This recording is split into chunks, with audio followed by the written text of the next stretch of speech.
Papa Dudut. Magandang araw po sa inyo at sa mga kabarangay natin. Ako po si Jeff. At ngayon po ay gusto ko pong ibahagi sa inyo ang mga pinagdaanan ko sa buhay. Nalaman ko po ang tungkol sa Barangay LS dahil sa isang taxi na sinakyan ko noong pumunta ako ng Maynila. Na-curious po ako sa kwento noong araw na yon at mula noon ay palagi na ako nakatutok sa Barangay LS tuwing alas 12. Lumaki po ako dito sa Masbate at pinalaki po ako ng mama ko ng mag-isa. Only child po ako at hindi ko po nakilala ang papa ko. At sa totoo lang ay matagal ko nang iniisip kung ano ang pakiramdam na magkaroon ng tatay. Kahit po ganoon ay naging maayos naman ang buhay ko dahil si mama po ay hindi nagkulang sa akin sa pagmamahal at pag-aaruga. Siya lang po ang naging gabay ko sa buhay. At dahil doon ay nakapagtapos ako ng pag-aaral at may small business rin po ako na karinderya ni mama dito sa Masbate. Sobrang mahal ko po ang mama ko at napakalaki ng utang na loob ko sa kanya. Ngunit syempre ay hindi ko maiwasang magtaka at magtanong tungkol sa papa ko. Noong bata pa po ako ay wala akong nakitang larawan o kahit na anong alaala tungkol sa papa ko. Tuwing tinatanong ko po si mama ay kadalasan ay nililihis niya ang usapan. O kaya naman ay binibigyan niya ako ng malabong sagot. Isang bagay na hindi ko po malilimutan ay noong sinabi ni mama sa akin na matagal na raw silang hiwalay at baka patay na raw ang papa ko. Pero wala namang kasiguraduhan yon kasi pati siya ay hindi rin po alam kung nasaan ang papa ko. Minsan po ay naisip ko kung ano kaya ang pakiramdam na magkaroon ng isang buong pamilya. Yung tipong may tatay ka na kasama sa bahay, ano kaya ang pakiramdam nang may father figure na laging nandyan sa tabi mo. Dahil po sa buong buhay ko ay si mama lang talaga ang kasama ko. Kaya't hindi ko po maiwasang isipin na sana'y magkaroon din ako ng pagkakataong makilala ang tatay ko. Noong naging young adult na po ako ay hindi ko po makakalimutan ng isang malalim na usapan na naganap sa amin ni mama tungkol sa papa ko. Sa totoo lang ay sa tingin ko po ay yun na ata ang pinakamahabang usapan namin ni mama na tungkol sa papa ko. Hindi ko pa nakakalimutan na nangyari ang usapang yon pagkatapos kong mamalengke Papa Dudut.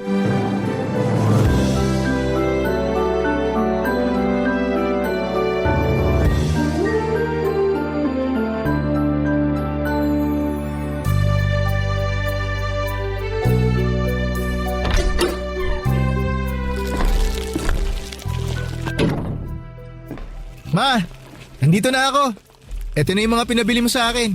Ay, mabuti naman, nak.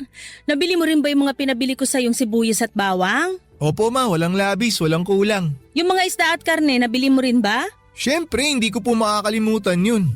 Ayan po oh. Kaya ikaw yung pinakapaborito kong anak eh. Anong pinakapaborito? Ako lang naman po yung anak nyo. Ay, oo nga pala. Sorry, nakalimutan ko eh. Kayo talaga? Nga pala, nak. Anong gusto mong kainin? Ipagluluto kita. Kayo naman ma, hindi nyo na po kailangan gawin yan. 20 years old na po ako. Kaya ko na po sarili ko. Pero ikaw pa rin ang baby ko eh. Pakurot nga sa pisngi. Ma, aray ko naman. Aray ko, sakit na ma ha. Tama na po. Wala kang choice. Ipagluluto kita. Ma, pwede ba? Mag-relax lang kayo. Ako na pong bahala sa lahat. Yung pagpapatakbo ng karinderya, yung mga gagawin sa bahay, yung pamamalengke, yung pagluluto, ako na pong bahala dun. Di na po kayo bumabata. Ayoko nai-stress kayo. Ikaw talaga? Na-appreciate kita, nak. Pero makapagsalita ka naman, parang ang sarap-sarap mo magluto. Hayaan mo na kasi kung magluto.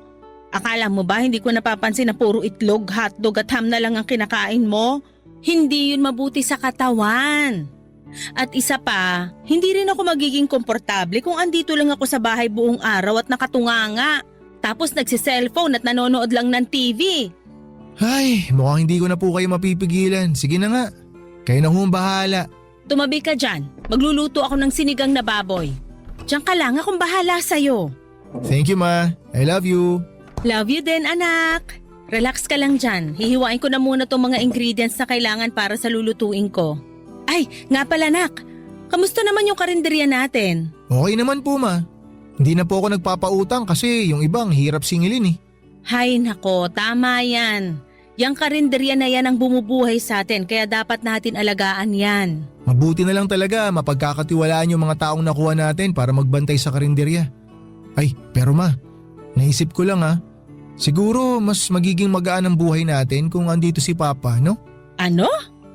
Jeff naman. Ilang beses ko bang ipapaalala sa'yo na tigil-tigilan mo na yung kakabanggit sa papa mo na yan? Wala namang naiambag sa buhay natin yung tao na yun eh. Naiintindihan ko naman po kayo ma na walang naiambag sa buhay natin si Papa kaso hindi ko naman po maiwasan na magtaka. Nilitrato kasi niya wala kayong maipakita sa akin eh. Sorry na ka. Akala ko kasi sapat na yung ialay ko sa'yo yung buong buhay ko. Hindi pa pala. Ma, hindi yun ang ibig kong sabihin. Simulat sa pool, alam ko na kayo lang ang tumayong magulang ko at dahil doon, sobra ang pasasalamat ko sa inyo. Ay, basta nak, maniwala ka na lang sa akin. Wala tayong mapapala sa papa mo. Tsaka isa pa, maayos naman ang buhay natin ngayon na. Hindi tayo naghihirap. Nakakapag-ipon tayo ng maayos. Nakapagpundar tayo ng sarili nating bahay at napapatakbo din natin ng maayos yung negosyo. Nak, maniwala ka. Hinding-hindi natin kailangan yung papa mo na yon. Alam ko naman yun ma, pero syempre may mga oras na curious lang ako. Narinig mo na ba yung kasabihan na curiosity killed the cat? Ay sa pocketbook nyo naman nakuha yung kasabihan na yan. Loko-loko ka talagang bata ka. Ang ibig sabihin nun, may mga bagay na mas mainam ng hayaan natin. Kasi kapag inusisa pa natin to, mapapahamak at masasaktan lang tayo. Ano naman po kinalaman nun sa pusa? Ay, ewan ko sa'yo, nak. Sumasakit ang ulo ko sa'yo. I-search mo na lang sa internet. Kayo naman ma, nagbibiro lang ako. Syempre alam ko po ibig sabihin nun. Pero sige na nga ma, hindi na kita kakausapin tungkol kay Papa. Ayaw ko naman na mag-away tayo. Baka saan pa mapunta tong usapan natin eh. At ito ang tatandaan mo. Habang nandito pa ako, hinding-hindi kita pababayaan. Wala akong pakialam kung uugod-ugod ka na at nakatungkod. Aalagaan kita hanggang sa huling hininga ko. I love you ma, payakap nga ako. I love you din, anak. O siya, tatapusin ko na tong niluluto ko ha. Sigurado akong gutom ka na. Tulungan ko na po kayo. Noong araw na yon ay sinabi ko kay mama na hindi ko na siya kakausapin tungkol sa papa ko. Pero ewan ko ba Papa Dudut, hindi ko pa rin maiwasang maging curious at magtaka tungkol sa pagkatao ng papa ko. Siguro noong bata pa ako ay wala akong masyadong pakialam kung may papa ako o wala kasi tulad nga ng sabi ko ay napalaki naman ako ng maayos ni mama. At maganda rin naman ang naging childhood ko. Pero habang lumalaki ako at nagkakaroon ng mas malalim na pag-iisip, doon na ako nagsimulang magtanong-tanong, mag-question sa mga bagay-bagay tungkol sa buhay at isa na nga doon, ang pagkatao ng papa ko. Sana kaya siya ngayon? Ano kaya ang buhay niya? May pamilya na kaya siya? Ang mga tanong na ito ay laging bumabagabag sa isipan ko. Kaya isang araw ay nag-decide akong hanapin siya sa Facebook. Pero kahit anong gawin ko ay wala akong makita hanggang isang araw. May isang babae na nag-message sa akin sa Facebook. Nagpakilala siya bilang si Carmela at tita ko raw siya sa ama. At sinabi niyang nakatatandang kapatid siya ng tatay ko at gusto niya raw akong makilala. Nagtaka ako kung paano niya ako nahanap kaya kahit may alinlangan ay kinausap ko pa rin si mama tungkol sa babaeng nag-message sa akin para malinawan ako. At dahil din po sa message ng babaeng nagpakilala bilang tita ko ay mas lalo lang lumala yung curiosity ko at naalala ko tuloy yung sinabi sa akin ni mama na curiosity killed the cat. Paano kung tama nga si mama? Paano kung mapahamak lamang ako sa kagustuhan ko Papa Dudut na makilala ang papa ko? Pero hindi ko rin naman malalaman kung hindi ko susubukan, hindi ba? Kaya naman nag-decide ako mag-reply sa babaeng nagpakilala bilang tita ko at nagsimula na kaming magkamustahan. Hindi ko alam kung anong magiging resulta pero sa pagkakataong yon ang tanging alam ko lamang ay gusto kong makuha ang mga sagot sa mga katanungan ko. Kahit na may takot at alinlangan sa puso ko. Sa totoo lang po ay sobra akong nagdalawang isip na kausapin ulit si mama tungkol sa nagpakilalang tita ko raw sa ama.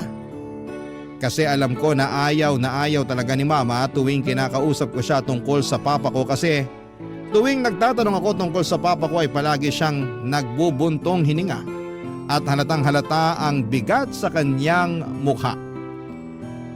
Sa totoo lang ay isa din po yun sa mga dahilan kung bakit gusto kong makilala ang papa ko. Kasi gusto kong malaman kung bakit gano'n na lamang ang galit ni mama sa kanya, Papa Dudut.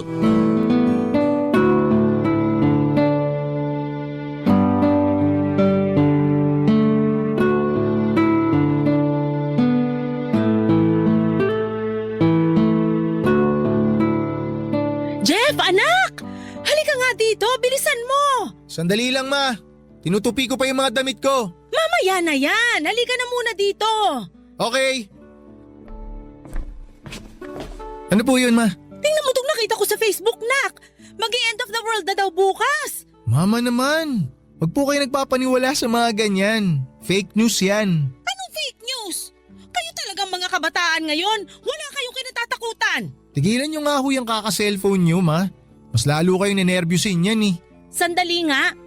Paano mo nalaman kung fake news to o hindi? Yun na nga may. Sobrang convincing na mga fake news ngayon.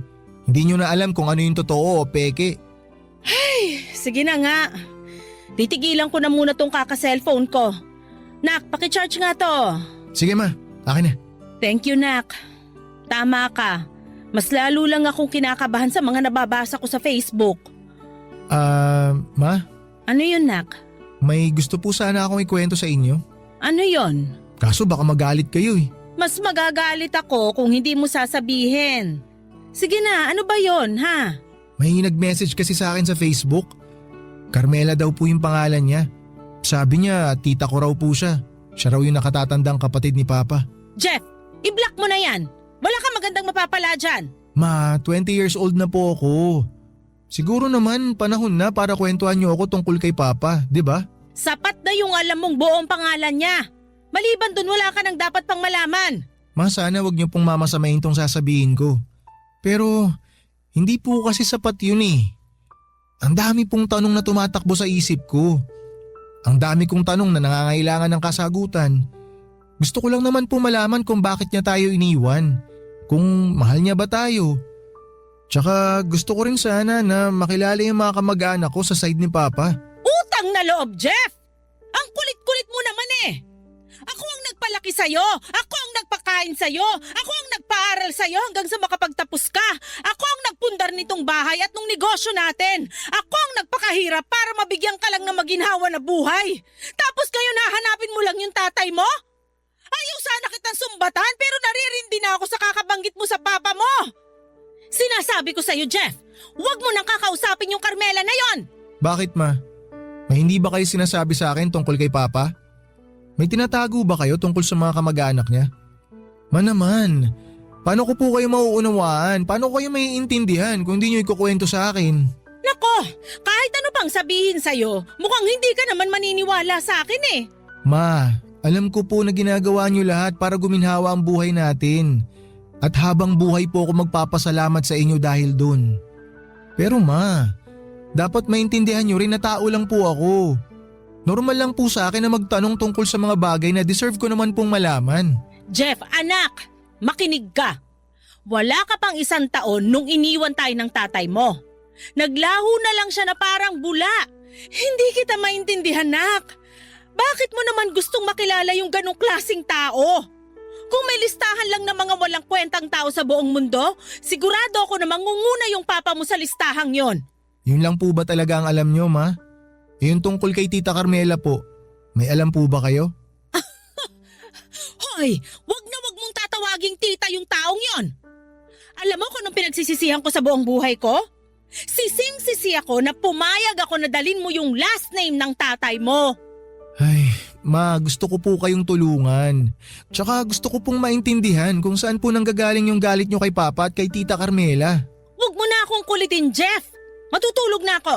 Naman please. Kausapin nyo naman po ako. Matutulog na ako. Kung ayaw mo makinig sa akin, bahala ka sa buhay mo.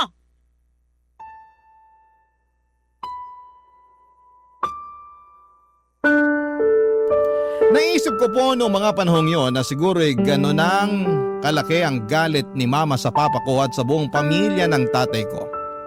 Kasi siguro'y iniwan kami ni Papa. At sino ba naman kasi ang hindi magkakaroon ng sama ng loob, hindi ba? Hindi ba ako nag-iisang taon tapos ay bigla kaming iniwanan? Pero kahit na ganoon, Papa Dudut, ay hindi ko pa rin kayang magtanim ng galit sa tatay ko. Kaya't ipinagpatuloy ko pa rin ang pakikipag-usap kay Tita Carmela. Ang kwento niya sa akin ay nasa Laguna nakatira si Tita ngayon at mag-isa lamang siya sa buhay. Sobrang naawa ko sa kanya kaya't palagi ko siyang kinukumusta. Tinanong ko rin sa kanya ang tungkol kay Papa at ibinahagi ko kay Tita Carmela yung sama ng loob ni Mama sa Papa ko. At ang sabi niya ay hindi raw handa si Papa na maging tatay noong naging sila ni Mama. Kaya bigla na lamang siyang umalis at iniwan kami. Noong nabasa ko yun ay sobrang galit at sakit ang naramdaman ko. Pero bigla ding humupa. Nanatili pa rin sa akin yung pagnanais ko na makilala ang Papa ko. Ayon din kay Tita Carmela, nasa Amerika raw si Papa pero balak niyang umuwi sa Pilipinas pagkatapos ng ilang buwan. Aaminin ko na na-excite ako nang narinig ko yon. Sinubukan ko pong hingin kay Tita Carmela yung contact details ng Papa ko. Pero ang sabi niya ay hindi na raw nagsa-cellphone si Papa dahil sobrang na-overwhelmed na siya sa buhay sa Amerika. Ikinuwento pa ni Tita Carmela na nagkaroon daw ng asawa si Papa doon pero hiniwalayan din siya nito. Kaya sobrang na-depress si Papa. Ayon pa kay Tita ay nakausap pa raw niya si Papa bago ito nag-decide na hindi na mag-cellphone muna. Sa totoo lang, sa mga sandaling yun ay awang-awa ko sa side ng tatay ko. Yung Papa ko pala ay nalugmok sa depression. Tapos si Tita Carmela, mag-isa lang din sa buhay. Sabi sa akin ni Tita na namatay daw yung asawa niya sa sakit na cancer. At hindi man lang daw sila nagkaanak. Kaya't mag-isa siyang nakatira sa Laguna, Papa Dudut. Barangay Love Stories. Barangay Love Stories. Noong mga panahong yon, Papa Dudut, ay mas lalo kong naramdaman na may kulang sa buhay ko. Lalo na ngayon na nakilala ko si Tita Carmela at nalaman ko pa ang kagustuhan ng Papa ko na umuwi ng Pilipinas. Sa totoo lang ay noong inalok ako ni Tita Carmela na tumira kasama siya sa Laguna ay talagang gustong-gusto ko nang tanggapin ang alok niya.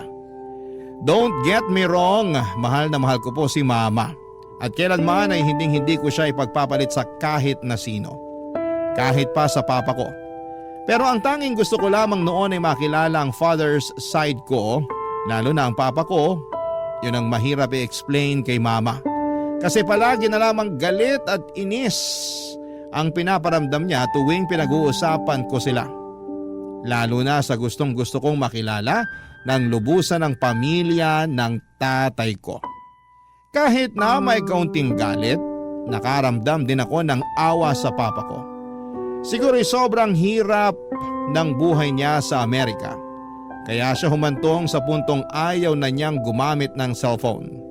Hindi ko man makontak ang Papa ko, at least nandyan si Tita Carmela para tulungan ako hanggang sa magkakita kami ng Papa ko. Sobrang pasasalamat ko noong time na yon na dumating si Tita Carmela sa buhay ko. Sa panahong hindi ko inaasahan. Naisip ko rin na baka eto na ang sign mula sa Diyos para sa akin na makilala ko na ang Papa ko at matulungan akong makita ang mga sagot sa mga tanong ko tungkol sa kanya. Pagkatapos ng ilang linggo ay tinipon ko ang lahat ng lakas ko para sabihin kay Mama naluluwas ako ng Laguna at pansamantalang titira kay Tita Carmela. Alam ko po noong time na yon na tiyak na magagalit si Mama. Kung galit na siya tuwing binabanggit ko ang tungkol sa tatay ko, paano pa kaya kapag nalaman niyang nagtatangka akong lumuwas ng Laguna at manirahan sa tita ko? At isa pa po, aaminin ko na medyo nababagot na rin ako sa buhay sa Masbate. Kaya siguro panahon na rin para pumunta ako ng Laguna. Pero sa totoo lang ay namumroblema talaga ako noon kung paano ko ipapaliwanag kay Mama ang bala ko. Pakiramdam ko ay para akong sasabak sa isang laban na wala namang armas. Pero kinalaunan ay naglakas loob pa rin po ako na sabihin sa kanya ang plano ko na lumuwas papunta ng Laguna at makilala ang father's side ko, Papa Dudut.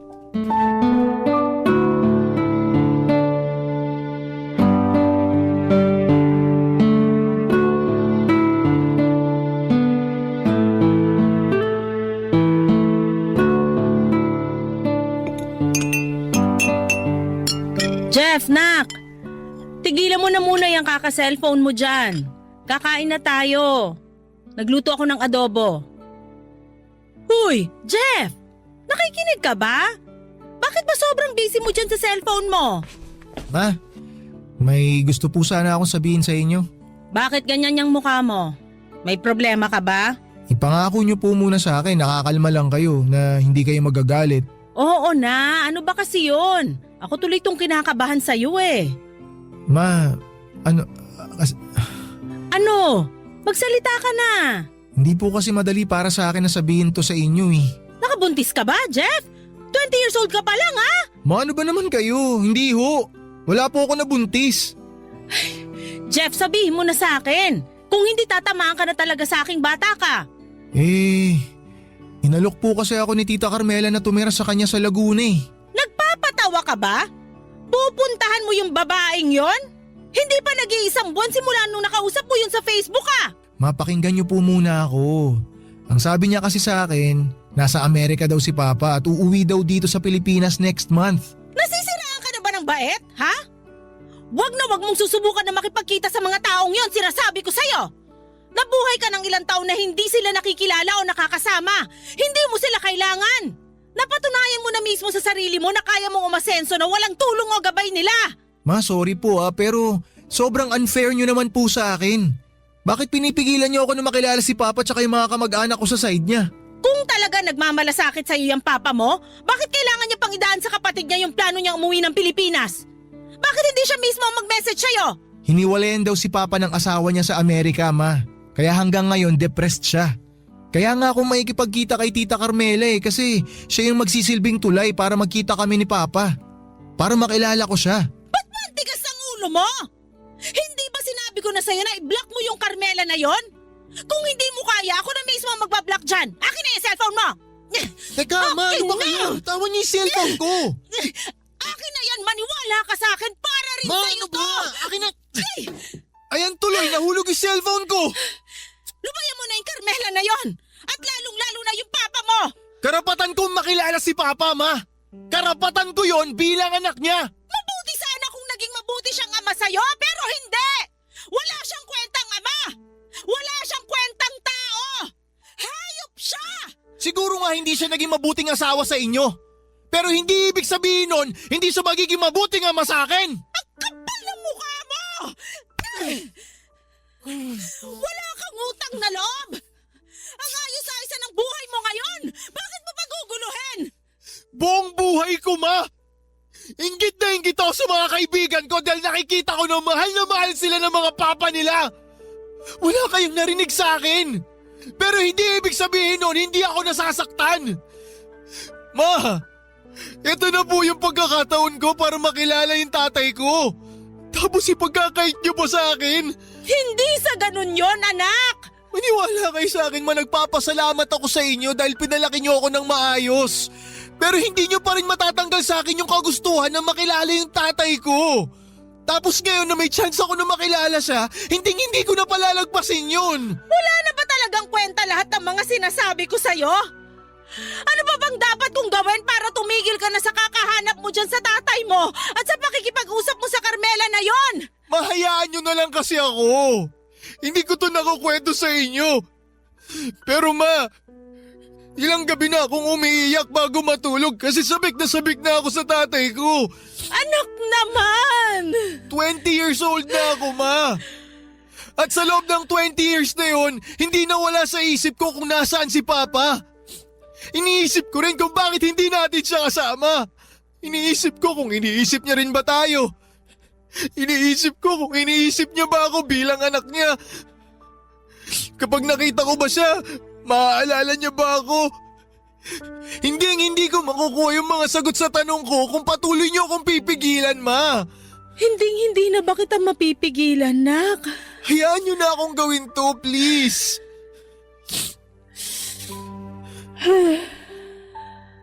Sige na. Pumapayag na ako. Totoo, ma? Pumapayag ka na? Oo. Pumapayag na ako. Basta lagi kang magte-text sa akin. At sasabihin mo palagi sa akin yung location mo para alam ko kung nasan ka. Ma, thank you. Thank you po, sobra. Hindi niyo po alam kung gaano niyo po ako nabasaya ngayon. I love you, ma. Maraming salamat. Sobrang saya ko po noong pumayag na rin si Mama na tumira ako pansamantala kina Tita Carmela sa Laguna. Kitang-kita ko po kay Mama na parang napilitan na lamang siya pero alam ko na kailangan ko ring gawin po ito para maramdaman ko ang tunay na pagmamahal ng isang ama. Noong mga panahong yun ay naisip ko na si Tita Carmela ang magiging tulay ko para makita at makilala ko ng lubusan ang papa ko. Lumipas ang ilang linggo at lumuwas na ako mula Masbate papunta ng Laguna.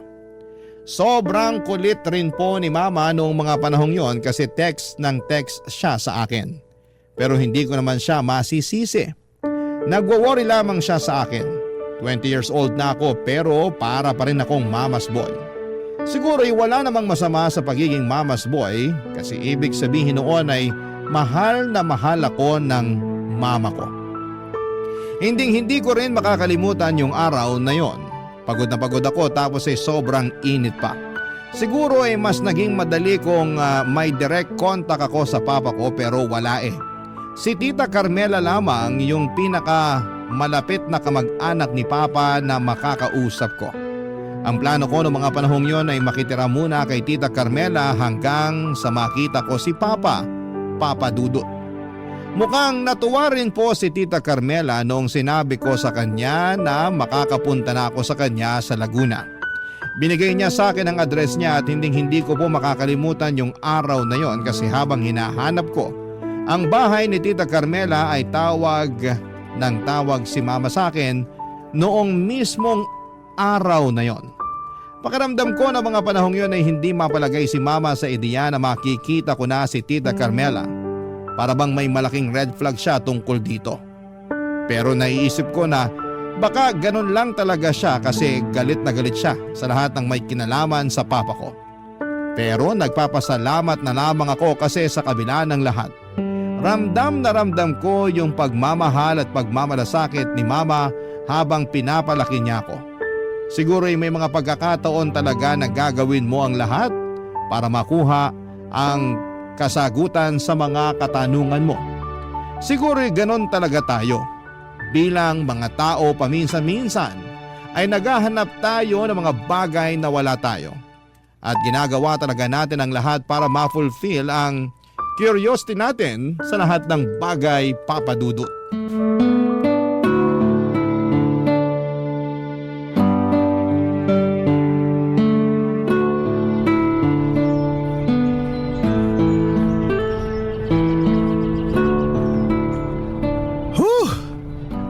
Himatay na ata ako sa init dito kakahanap sa bahay ni Tita Carmela. Ay. Hello, Ma? Nak, kamusta ka na?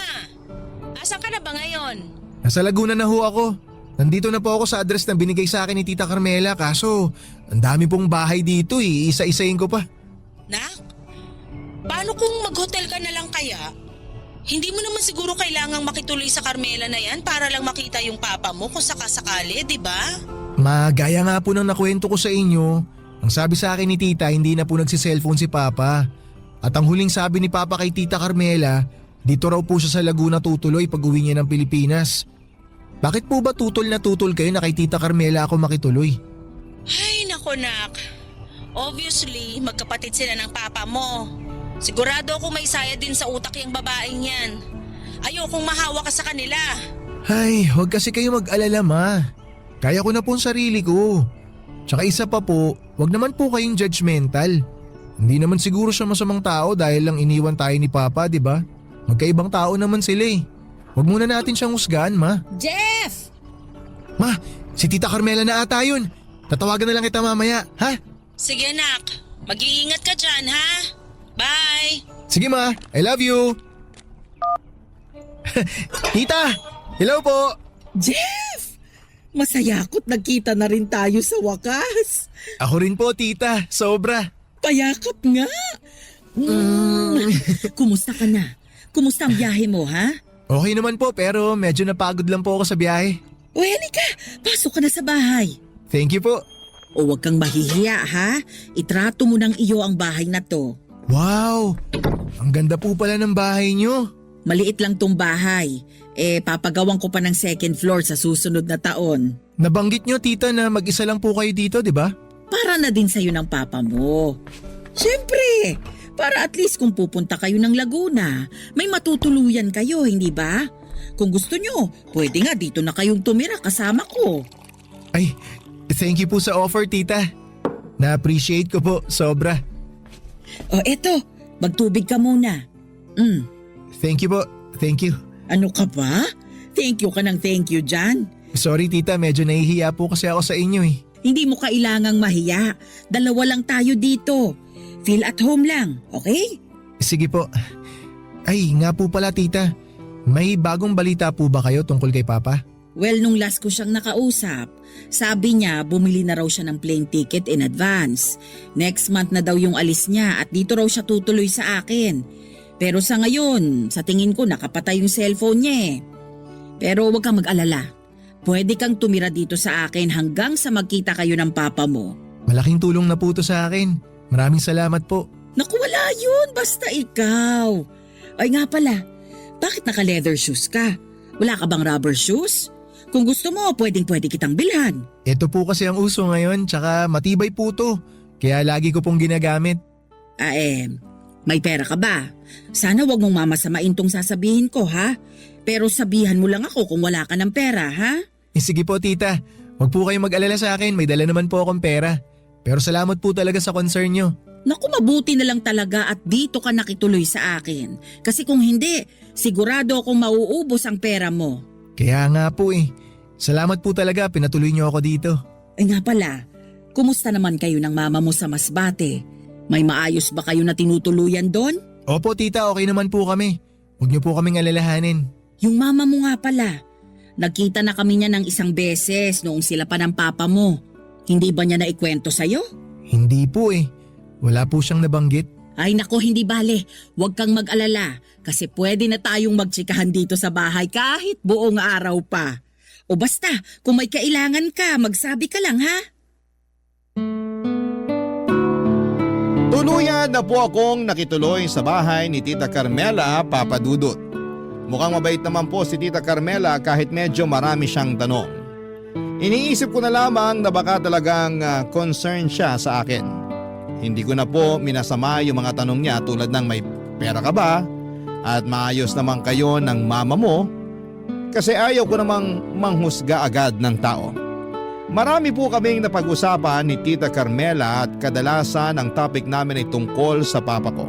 Ayon kay Tita, nang maghiwalay sina mama at papa, nagtrabaho daw ang papa ko sa isang hotel sa Amerika bilang bartender at sa Amerika na rin siya nakapangasawa ng ibang babae. Pero ang problema, tutol daw ang pamilya ng babae kay papa, kaya raw isa yon sa mga dahilan kung bakit siya sobrang na-depress. Ikinuwento pa ni tita na tiniis daw ni Papa ang buhay sa Amerika para makakuha ng green card. Paliwanag naman ni Tita Carmela, sensitibo raw ang tatay ko at madali siyang malungkot. Kaya siguro sa kalungkutan ng buhay sa Amerika, nag-decide siya na mag-isolate. Pero ipinakita naman ni tita sa akin ang huling chat nila ni Papa.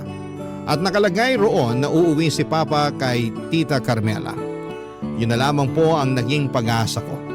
At nagdasal ako na sana balang araw ay magbunga rin ang desisyon kong pumunta sa Laguna. Si Mama naman po kahit tutol siya sa plano ko noong una, kalaunan ay natutunan niyang tanggapin ito. Araw-araw po akong tinatawagan ni Mama at kinukumusta. Laging tanong sa akin ay kung kailan daw ako uuwi sa Masbate at palagi ko pong sinasabi na uuwi ako kapag nakita ko na si Papa. Mabuti na lamang po at may pinsan ako na mapagkakatiwalaan kaya siya muna ang tumutulong kay Mama sa mga gawaing bahay at sa pagpapatakbo ng karinderya, Papa Dudut. Barangay Love Stories. Barangay Love Stories. Aaminin ko po na sobrang nababagot na ako sa bahay ni Tita Carmela ng mga panahong yon. Talaga pong sobrang boring, Papa Dudut. May mga pagkakataon na ako na mismo ang tumatawag at kumukumusta kay Mama kasi wala talaga akong magawa sa bahay na yon. Si Tita Carmela naman ay kadalasan ay nasa kwarto lamang niya nagsi-cellphone o kaya ay nanonood ng TV. Kaya paminsan-minsan ay wala rin akong magawa kasi hindi naman ako mahilig manood ng TV at hindi po ako masyadong mahilig gumamit ng cellphone. Akala ko po ay yun na ang magiging buhay ko hanggang makita ko si Papa. Pero isang araw ay nakatanggap po ako ng kakaibang text message. Yung text po ay galing sa isang lending app at ako daw po ang ginawang reference contact. Ang mas nakakatakot pa, si Tita Carmela raw po ang mismong umutang. Sobra ko nabigla, Papa Dudut, kasi matanda na si Tita Carmela at wala namang kasama sa buhay. At mukhang hindi naman siya maluho dahil konti lang ang gamit niya sa bahay at hindi siya mukhang galante dahil sobrang simple na mga kasuotan niya. Ang totoo nga po paminsan-minsan ay nagbumuka siyang basahan sa damit niyang suot kasi kahit lumang-luma na ay pinagtitiisan pa rin niyang isuot. Ganyan siya kasimple. Kaya't gano'n na lamang po ang pagkabahala ko nang malaman kong umutang siya ng 30,000 pesos at ako po ang ginawa niyang reference contact. At gaya ng sabi ko kanina ay ayaw ko pong manghusga kaagad, kaya nang matanggap ko po ang mensahe ay minabuti ko pong kausapin si Tita Carmela. Kasi alam niyo po sa panahong ngayon ay sobrang talamak na ang mga scam at madali na lamang magbintang sa isang tao ng kasalanang hindi naman niya ginawa dahil sa sobrang bilis ng pag-usbong ng teknolohiya, Papa Dudut.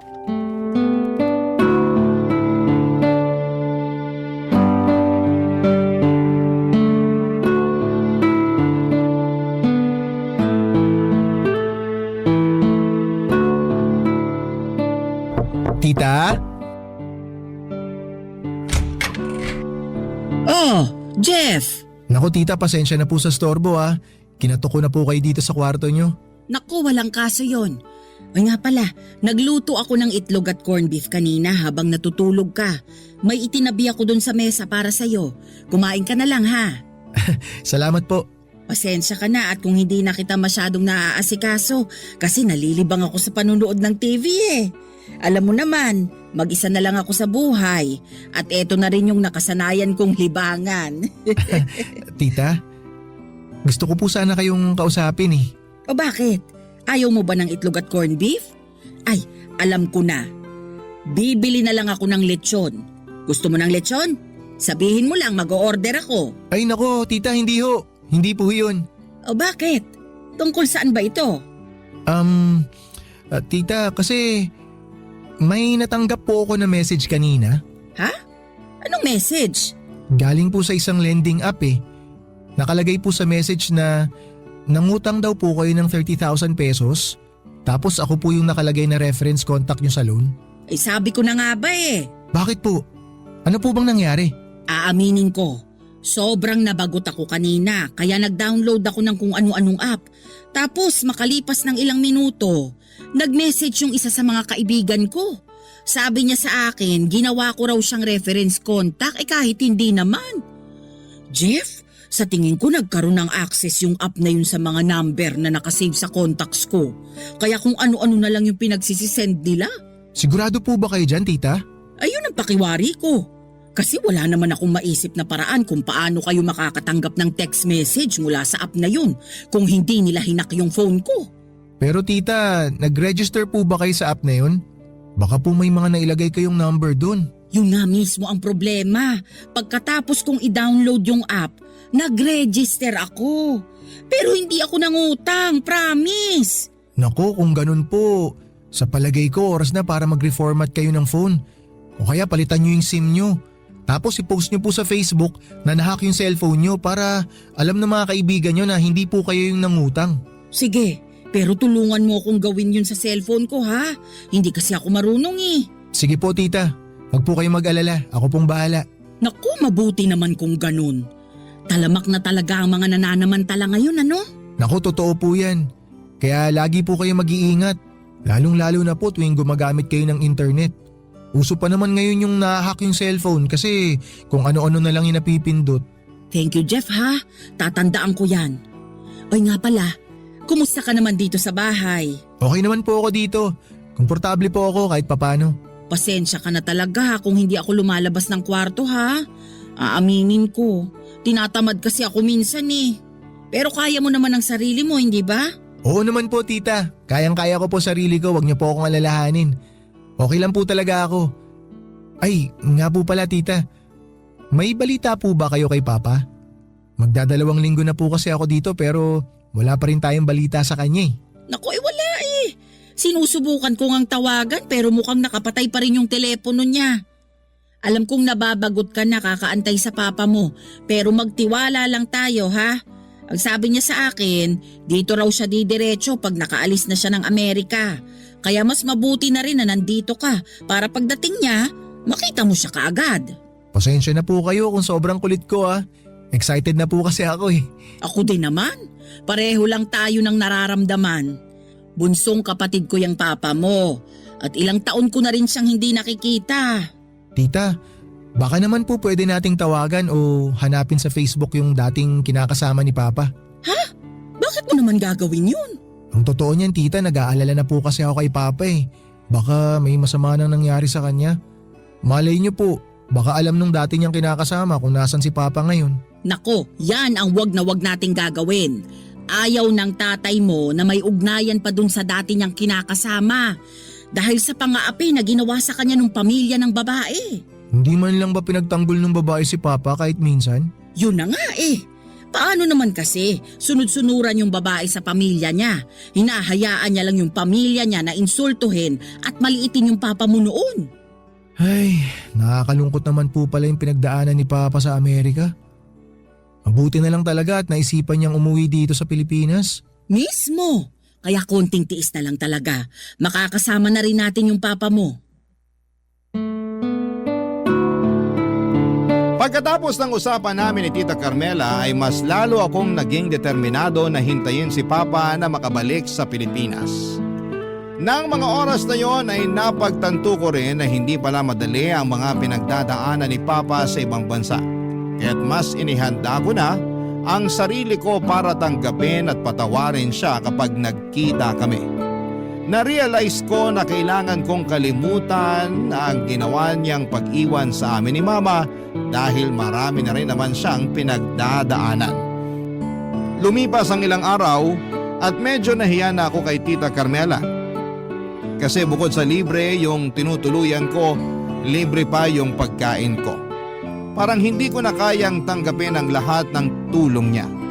Kaya naman naisipan ko na ako na lang mismo ang bibili ng sarili kong pagkain. Ayaw kong maging pabigat sa kanya at may savings naman ako sa ATM ko.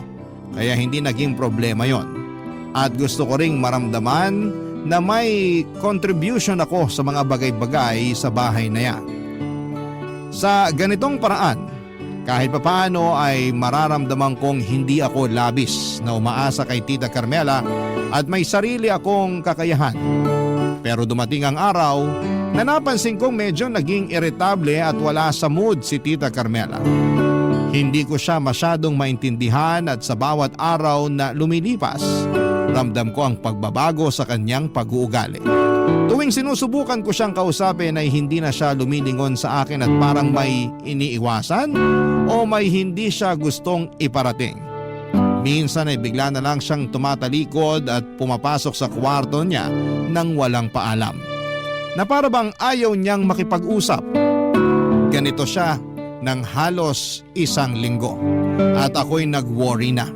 Hindi ko alam kung ano ang nangyayari o kung may dahilan siya para magbago ng ganito. Palibas ay medyo hindi ko rin siya kayang tanungin ng diretsyo kaya't pinili ko na lamang na maghintay at obserbahan siya. Kaya nung isang araw na umalis siya sa bahay para mamalengke, naisipan kong sorpresahin siya. Nais ko sanang ibalik ang kabutihang loob na ibinigay niya sa akin. Pinili ko na maglinis ng buong bahay at gusto ko siyang mapatawa, mapagaan ang pakiramdam at maramdaman niyang may taong nagmamalasakit din sa kanya. Tulad ng malasakit na ibinibigay niya sa akin. Habang abala ko naglilinis ay naramdaman ko ang kahalagahan ng mga maliliit na bagay na nakakatulong upang maging magaan ang samahan. Habang nag-uusap kami ni Mama sa telepono at patuloy na naglilinis, doon ko matutuklasan ang isang bagay na hindi ko po inaasahan. Isa itong bagay na magpapabago sa pananaw ko at magpapaalala sa akin kung gaano kalalim ang mga pinagdadaanan ng bawat isa sa atin. Pati na rin si Tita Carmela. Sa pagkakataong yun ay isang tanong at pahayag mula kay Mama ang magpapadali sa pag-unawa ko sa mga nangyayari at magbubukas ng isang bagong pinto ng realisasyon sa puso ko.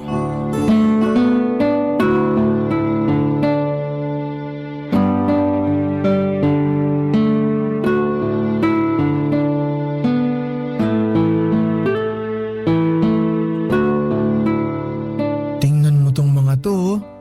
Nako, ano ba naman tong mga gamit ni Tita Carmela? Nagkalat na dito tas ang alikabok pa. Pero di bale, lilinisin ko na lang. Ay. Hello, Ma? Nak, kamusta ka na dyan? Okay naman po ako, Ma. Lumabas po si Tita Carmela para mamalengke kaya eto, nililinis ko po tong bahay niya ngayon para masurpresa naman siya pagbalik niya. Pambihira ka talagang bata ka. Sinabi ko naman sa'yo na mag-hotel ka na lang, di ba? Ginagawa ka ng katulong ng demonyetang yun eh. Ano ba naman si Mama? Mag-relax nga kayo. Hindi naman po labag sa loob ko yung paglilinis ko dito. Ang totoo niyan, ako nga po ang nahihiya sa kanya kasi libre pagkain ko, libre tinutuluyan ko. Kaya naisip ko rin na ako na lang mismo ang bibili ng pagkain ko para hindi nakakahiya. Tapos ito pong paglilinis ko ng bahay niya, maliit na bagay lang to para kahit papano makabawi naman ako sa kanya. Ewan ko sa'yo. Naghahanap ka talaga ng sakit ng ulo, bata ka. Ay, nga pala. Yung lending app na nag-text sa'yo nun, nagte-text pa rin ba hanggang ngayon? Hindi na po, Ma.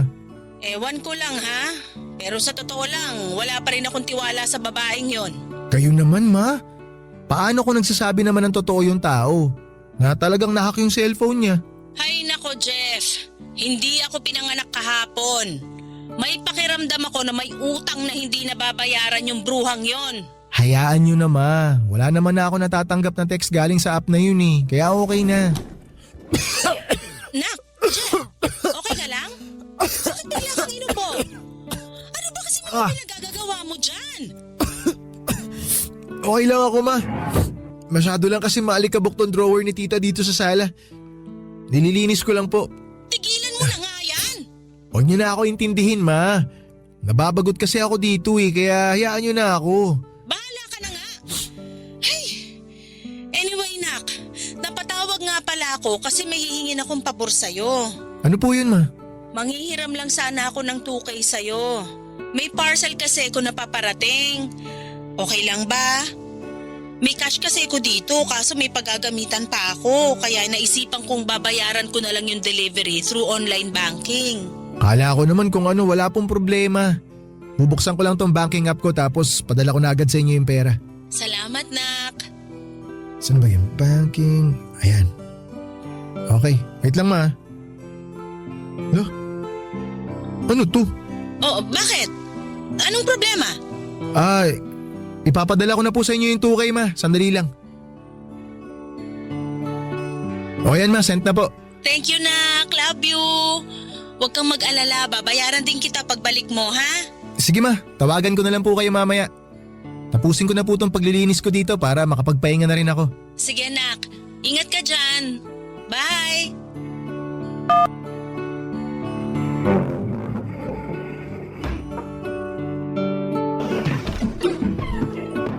Jeff, namalengke nga pala ako. Napapansin ko kasi na palagi ka na lang nagpapadeliver. Kaya naisipan ko nang magluto. Anong gusto mong ulam mamaya? Tita, meron po pala akong gustong klaruhin sa inyo. Oh, ba't ganyan ang mukha mo? Ano bang problema? May nawawala po kasing 10K sa savings account ko. Tita, bakit hindi po kayo makasagot? May kinalaman po ba kayo doon? Jeff, sorry ha. Nakita ko kasi yung ATM mo na nakalapag sa mesa. Tapos nakita ko rin yung maliit na papel kung saan nakasulat yung PIN code. Kaya hiniram ko na muna. Hiniram? Tita, hindi po hiram yung ginawa nyo. Kinuha nyo po yung ATM ko na walang paalam tapos winidraw nyo yung pera nang hindi ko alam. Alam nyo tita sa ginawa nyong yan? Nakukonekta ko tuloy yung utang nyo sa mga lending app. Kaya siguro kung ano-ano yung natatanggap ko ng mga text galing sa lending app no. Kasi totoo namang gagancho kayo. Sabi ko na nga ba may suspecha talaga ako na may kinalaman kayo dun sa pag-utang-utang sa mga lending app na yon. Kahina-hinala talaga yung dating nyo tita Ibalik nyo sa akin yung ATM ko. Yung ATM lang bang pinuputok ng butsi mo? O eto na yung ATM mo? Huwag kang mag-alala. Ibabalik ko naman sa iyo ang pera mo. Talagang ibabalik nyo sa akin yung pera ko tita. Saan nyo ba dinala? Ipinamili nyo? O tinago nyo? Sinama nyo ba yung 10K ko sa lahat ng mga perang nakuha nyo sa mga lending app? Ha? Nasaan? Nandito ba sa drawer? Tumigil ka!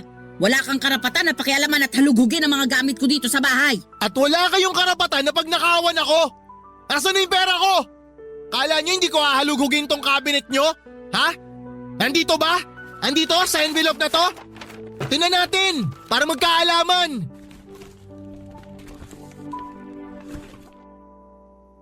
Tita, ano to?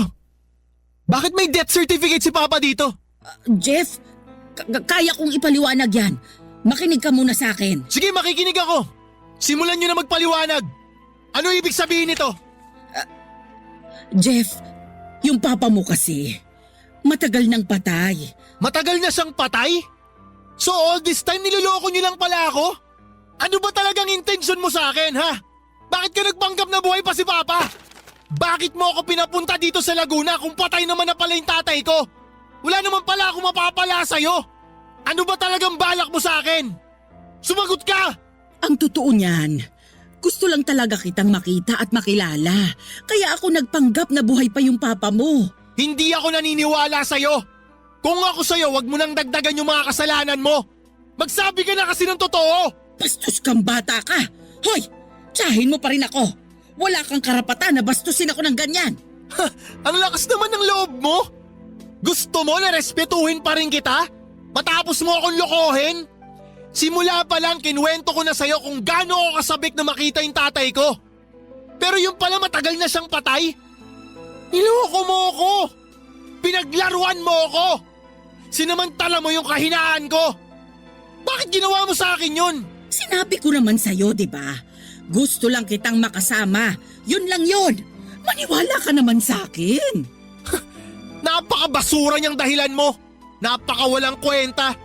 Aalis na ako. Hindi na ako magpapaloko sa'yo. Yung 10K na kinuha mo sa akin, sa'yo na yon. Abuloy ko na sa'yo yon. Pero makinig ka sa sasabihin ko. Bago ako umuwi sa amin, magsasampa ako ng reklamo para maparusahan yung katulad mong manggagancho!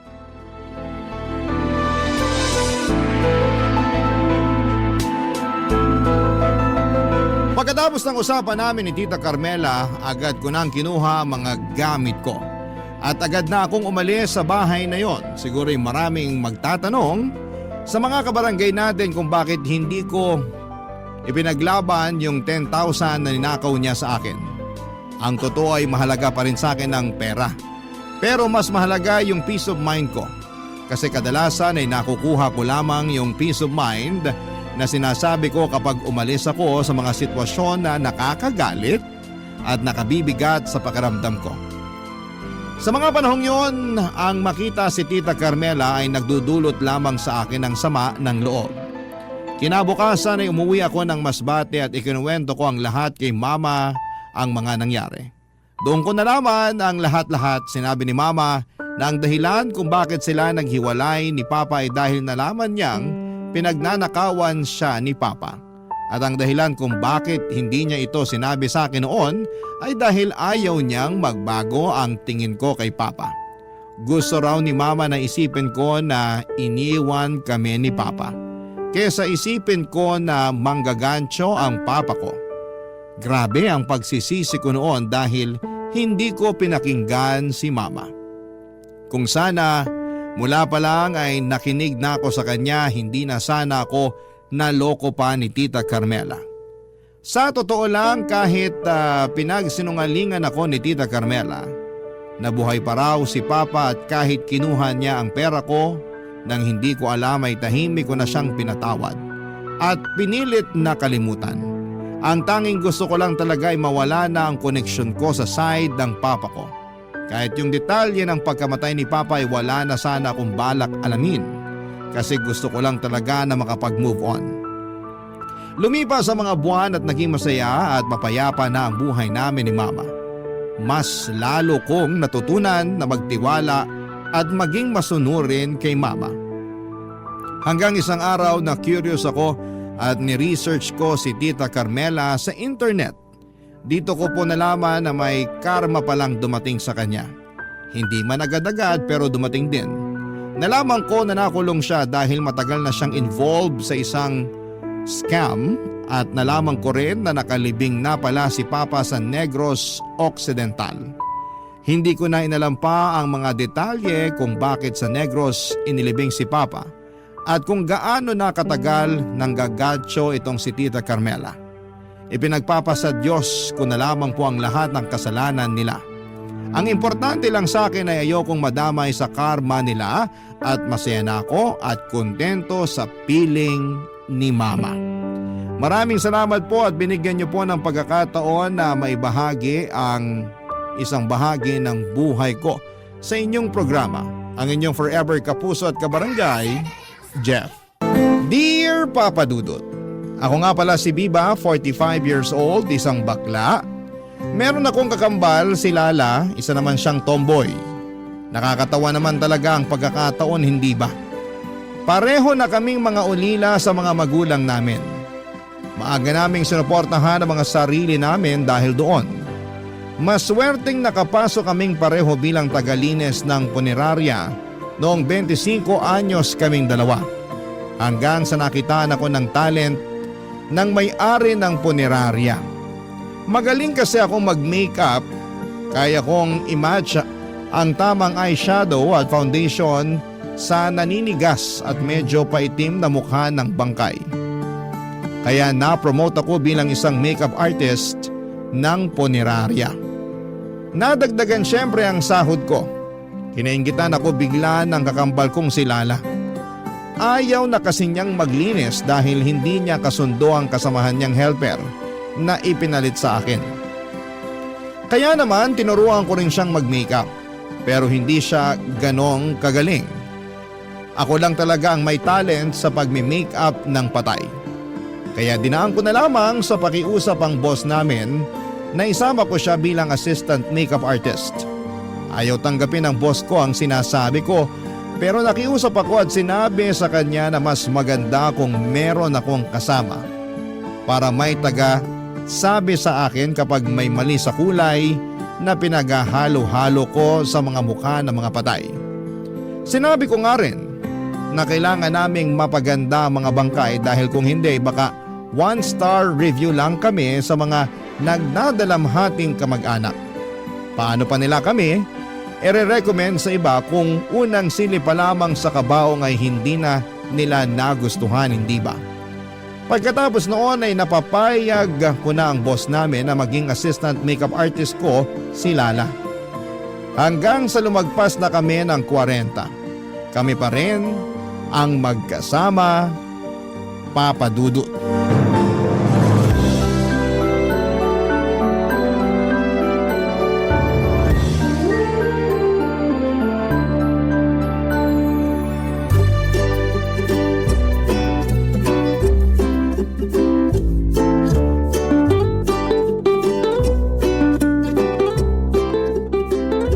Lala, pakiabot mo nga ang blush on.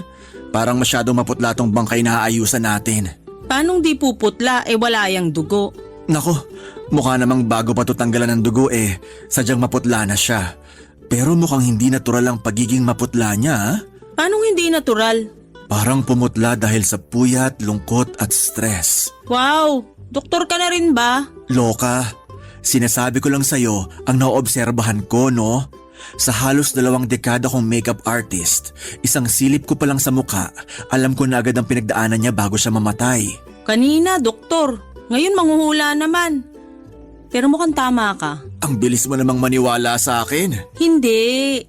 Kasi kanina, narinig ko na nagpakamatay daw to dahil sa boyfriend niya. Iniwan nga raw. Kaya siguro mukha siyang puyat, malungkot at stressed. Sabi naman sa'yo tama ang kutob ko. Ilang beses na akong nakahawak ng mga ganitong bangkay. Kahit hindi ako doktor, may pakiramdam agad ako sa dahilan ng pagkamatay nila. Hay, change topic na nga. May naalala ako bigla Naku, mukhang naalala mo na naman ang ex-boyfriend mo, no? Meron pa bang iba? Hanggang ngayon sinisisi ko siya kung bakit ako naging tomboy, no? Huwag mong isisi sa kanya lahat. Kasi masaya ka namang naging tomboy, di ba? Hayaan mo na akong sisihin siya. 20 anyos ka pa lang nung iniwan ka niya, Lala. Uso naman na sigurong mag-move on, di ba? Hindi mauuso sa akin yan. Sinaktan niya ako. Ngayon lang ulit natin na pag-usapan ng ex-boyfriend mo Mukhang masyado kang apektado sa nangyari rito sa may make-upan nating bangkay. Kasi iniwan din siya tulad ko. Mabuti na lang talaga't hindi ko tinuloy nakitilin yung buhay ko para sa walang kwentang lalaking yun. Hoy, binalak mo ba? Oo naman. Lalo na nung ilang beses na ako nakikipagbalikan sa kanya pero ayaw niya. Tapos minumura niya ako at sinasabi na walang ibang papatol sa akin kasi hindi naman ako maganda at pwedeng ipagmalaki sa iba. Hindi ko alam yan Bakit ngayon mo lang to sinabi sa akin? Kasi nahihiya ako. Ikaw ba naman sabihan ng hindi maganda? Naniwala ako sa sinabi niya. Lalo na nung humarap ako sa salamin tapos napagmasdan kong mabuti yung sarili ko. Hindi pala ako maganda. Maganda ka. Hindi talaga. Kaya nga kinuha ko yung gunting sa tukador ko. Bala ko na sanang tapusin buhay ko gamit yung gunting na yun pero hindi pala ganun katalim yun nung sinubukan ko na sa balat ko. Kaya ang ending, pinutol ko na lang buhok ko. Parang pinatay mo na lang ang pagkababae mo. At hello na lang sa pagiging tomboy ko. Masaya ka naman bang nagpalit ng kasarian? Sakto lang. At least walang lalaking magtatangkang lumapit sa akin para paibigin ako tapos sa huli mangiiwan din. Kaso, babae naman ang nang-iwan sa'yo ngayon. Huy, di totoo yan. Ako na ngayon ang nangiiwan sa babae. Sila ngayon ang luhaan, hindi ako. Mabuti na lang at hindi ka nakilala nitong mimikapan nating babae, no? Kasi baka ikaw ang dahilan kung bakit nito kinitil ang buhay niya. Wala naman akong nakarelasyong babae na tinangkang kitilin ang buhay nila para sa akin. Malas lang siguro nitong babae na to na nakakilala siya ng walang kwentang lalaki. Mas pinili pa niyang mawala buhay niya kaysa mawala yung lalaking yun. Huwag mo nang sisihin. Baka nasa gilid lang yung kaluluwa ng babaeng to. Multuhin pa tayo mamaya pagka-uwi. Kung meron man siyang mumultuhin, sana yung ex-boyfriend na lang niya. Idamay na rin niya yung ex-boyfriend ko para makaganti man lang ako. Ibulong natin mamaya pagkatapos natin siyang ayusan. Kaya gandahan natin ang makeup niya para makakuha tayo ng pabor sa kanya. Yung pinakamaganda at pinakamahal na lipstick ang ipahid mo sa kanya. Saka yung eyeshadow, wag blue Brown lang para kunyari makikipag-date lang siya. Tsaka mapulang-mapula rin ang blush on para kapag binisita na niya ang ex-boyfriend niya, confident siyang magsabi ng, "Ako nga palang sinayang mo." Tingnan natin kung hindi maglaway at magsisi ang ex niya. puro kakalokohan. Ayusan na natin siya para mapaglamayan na mamaya. Sinimula na nga namin ang pag-makeup sa bangkay ng babae. Napakaganda pala niya. Hindi ko maiwasang manghinayang sa kanya, Papa Dudut. Foundation pa lamang ang pinahid ko ay nakita ko na kaagad kung gaano siya pinagpala. Sinubukan ko pang idilat ang mga mata niya at nakita ko na light brown pa ang mga mata niya. Parang tisay ang datingan. Bumagay sa kanya ang kaputlaan niya, mahaba at itim ang buhok niya. May kalakihan ng tenga, napailing ako. Sabi nila kapag malaki daw ang tenga ay mahaba ang buhay. Pero bakit umabot lang sa 30 anyos ang babaeng yon? Nakakapanghinayang. Ginamitan ko siya ng pinakamagandang makeup na meron ako.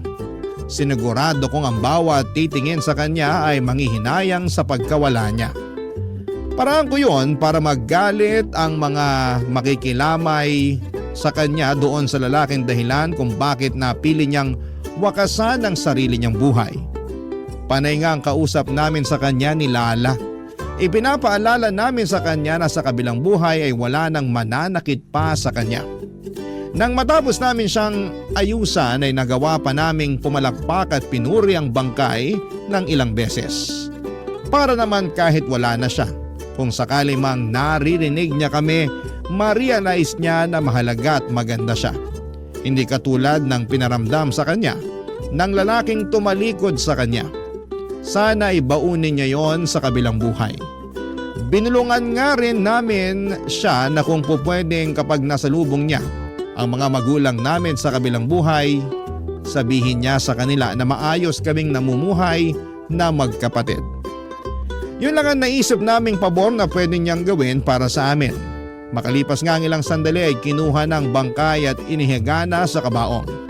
Naiwan naman kami ni Lala sa kwarto para ayusin ang mga nagamit naming makeup. Pagkatapos ay doon na rin kami nagmerienda ng hopyang baboy at mansanas. Hindi na kami maarte sa ganon. Doon talaga kami kumakain sa kwarto kung saan namin inaayusan ang mga patay. Nakasanayan na lang talaga namin. Lagi namang malinis ang kwartong yun, Papa Dudut.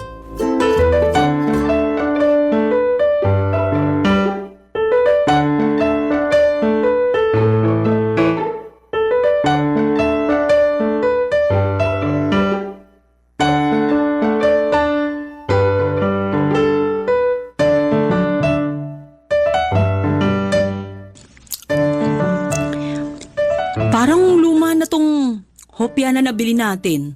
Lasang formalin. Nakatikim ka na ba ng formalin para sabihin yan? Hindi pa. Pero inassume ko na lang na ganun ang lasa. Mas lasang doorknob na kinalawang eh. So nakatikim ka na ng doorknob? Oo naman, yung kinakalawang pa. Pag tayo talagang magkasama, walang kwenta lagi ang usapan, no? Kaya nga tayo magkasundo dahil sa mga walang kwentang usapan natin eh. Alam mo, Lala, ay, wag na lang pala. Ano yun? Huwag kang ganyan, huwag nang bibitin. Alam mong overthinker ako eh. Naalala ko lang kasi yung pinag-usapan natin kanina habang inaayusan natin yung babae. Alin dun? Yung tungkol sa ex-boyfriend mo. O tapos? Wag na nga lang. Nakakatakot ang kapaitan mo. Lasang-lasa sa boses mo eh. Sabihin mo na nga kasi. Sige na nga. Bakit hindi mo sinabi sa akin yung tungkol sa ex mo? Nagsabi naman ako noon ah. Oo, pero hindi kasing detalyado tulad nung kanina. Ay, hindi ko na nga rin kasi alam yung gagawin ko noon. Hindi ko alam sinong lalapitan. Paanong hindi mo alam kung sinong lalapitan? Eh anong tawag mo sa akin? Magkapatid tayo, di ba? Dapat sa akin ka lumapit at nagsabi. Hindi ko masabi sa'yo noon kasi kung natatandaan mo pa, magkaaway kayo ni tatay noon. Magkaaway? Di ba nga, nung 20 years old tayo, nagsimula ka ng magsuot ng damit pang babae ng lantaran? Hindi pa nga matanggap ni tatay na binabae ka tapos makikita pa niyang suot mo yung mga napaglumaang bestida ni nanay. Ah, oo. Naalala ko na. Kinaladkad nga ako ni tatay sa peryahan nung nakita niyang nakabestida ako at nakalipstick. Napahiya ako roon sa crush ko ha. Pinunit pa nga ni tatay yung bestida ko sa harapan ng mga peryantes. Parang sila pa yung nahiya sa ginawa ni tatay sa akin. Pinalakad niya ako nakahubad pa uwi ng bahay. Tapos hindi na kita makausap noon, di ba? Kasi lagi ka na lang nakakulong sa kwarto. Ayaw mo nang lumabas kasi halos buong barangay natin ang nakakita sa ginawa ni tatay sa'yo sa peryahan. Gabi pa naman ang pista nun. Halos andun nga lahat ng kakilala natin. Nakakahiya. Kaya hanggang hindi natatapos ang pista sa atin, hindi talaga ako lumabas ng bahay, lalo na sa kwarto ko. Kaya ngayon naintindihan mo na kung bakit hindi kita nilapitan noon. Sorry ha. Hindi ko rin kasi alam kung paano aasikasuhin yung nararamdaman kong lungkot nun eh. Ano ka ba? Parehas lang tayong malungkot noon. Buti nga ikaw hindi mo naisip na magpakamatay eh. Para kay tatay, kikitilin ko ang buhay ko? Nako, hindi lang siyang lalaki sa mundo. Sana nga yan din ang nasabi ko nun sa ex-boyfriend ko, no? Eh di sana hindi ako naging T-bird ngayon. Bakit? May pagsisisi ka ba sa pagiging tomboy mo? Wala naman. Mas komportable akong magsuot ng panlalaki at magpakalbo palagi. Kaya lang ano? Kaya lang, paminsan-minsan nakakaramdam ako ng lungkot. Kasi nung bata ako, nangarap akong maging ina. Paminsan-minsan, parang yung batang ako, bumubulong sa akin at nagtatanong kung may tsansa pa bang tuparin ko yung pangarap niya. Napatitig ako kay Lala sa huling sinabi niya. Aaminin kong nakaramdam ako ng lungkot habang pinakikinggan ang naging kabiguan niya. Alam kong tungkol sa pangarap niyang maging isang ina, sa akin niya yon unang sinabi. Sa akin niya unang sinabi ang mga gusto niya sa pagtanda. Nalungkot nga ako dahil nakalimutan ko na lahat ng yon. Mabuti na lamang at pinaalala niya. Tanda ko pa na naglalaro kami noon ng luto-lutuan habang binababad namin sa tubig ang mga bulaklak ng gumamela sa baon ng niyog. Sinabi niya sa akin na balang araw ay aaralin niyang magluto ng mga masasarap na ulam.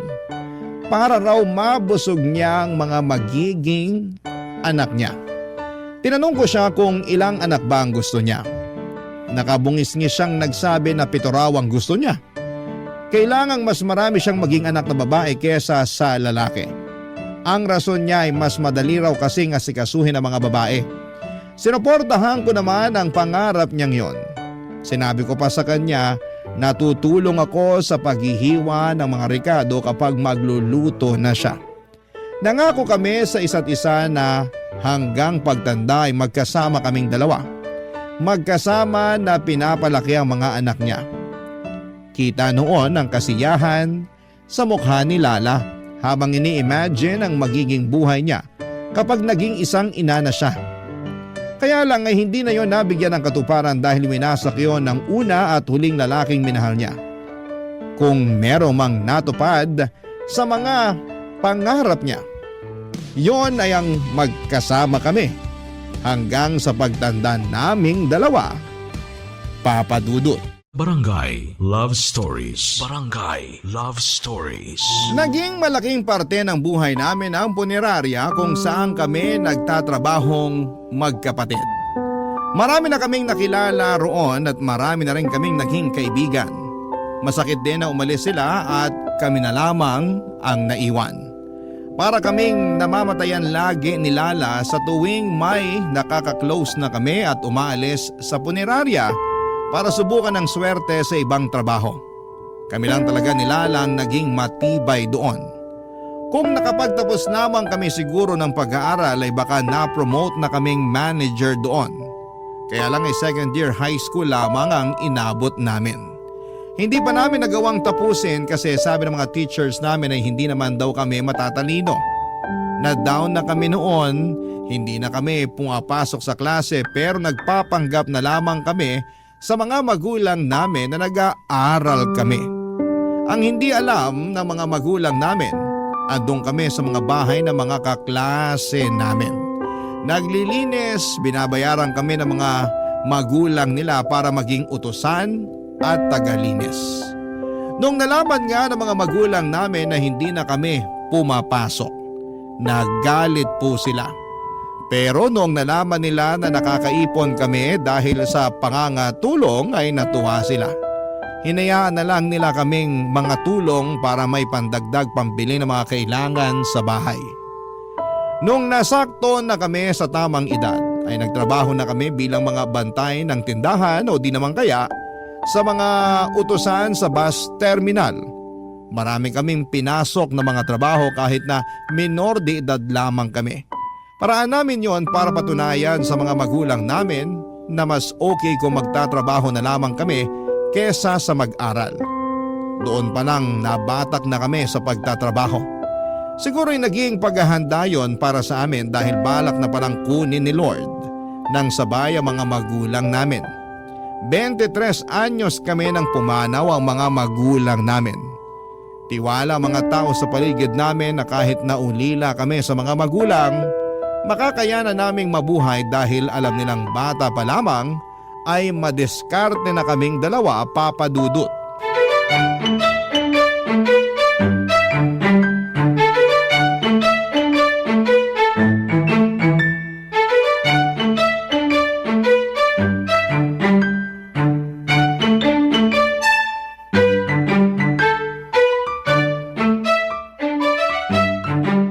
Okay naman sa kaputian tong bangkay na aayusan natin.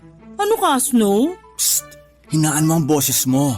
Nasa labas lang yung asawa niyan. Wala, sumilip ako. Lumabas daw, sinundo yung mga anak sa school. Hala? May mga anak pala to? Dinig ko 4 daw yung anak nila. Halos magkakaedad lang. Ang bata siguro nito nung nag-asawa, no? Kasi 32 years old lang daw siya eh. Ang bata pa para sumakabilang buhay. Pag oras mo na talaga. Kahit gaano ka pa kabata. Ano kayang kinamatay niya? Andyan yung death certificate niya. Check mo. Alam ko na. Paano kung magpustahan tayo? Kung sinong makakahula ng tamang dahilan kung bakit siya namatay, hindi siya magbabayad ng kuryente sa katapusan. Sus, nakaisip ka na naman ng paraan para makaiwas ka mag-share ng pambayad ng kuryente natin. Sige na naman, pumayag ka na. Nagamit ko na kasi pang date nung isang araw eh. Ang luho pa naman ng babaeng nakadate ko. Akala ko okay na siya sa Isaw at Betamax pero gusto pala niya sangyupsal. Tapos nag-take out pa ng Korean ice cream para sa kanilang magkakapatid. Sige na nga. Oh, anong hula mo? Bale, sa itsura niya. Feeling ko nagpakamatay to. Parang malabo. Sobrang peaceful kaya ng itsura niya.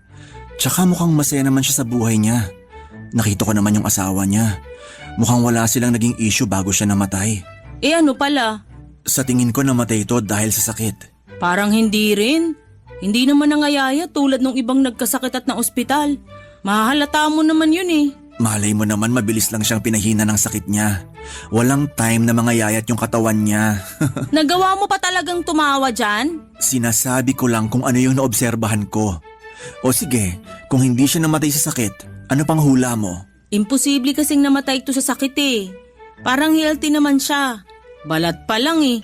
Kahit sobrang puti, alam mong naalagaan ng mabuti yung sarili.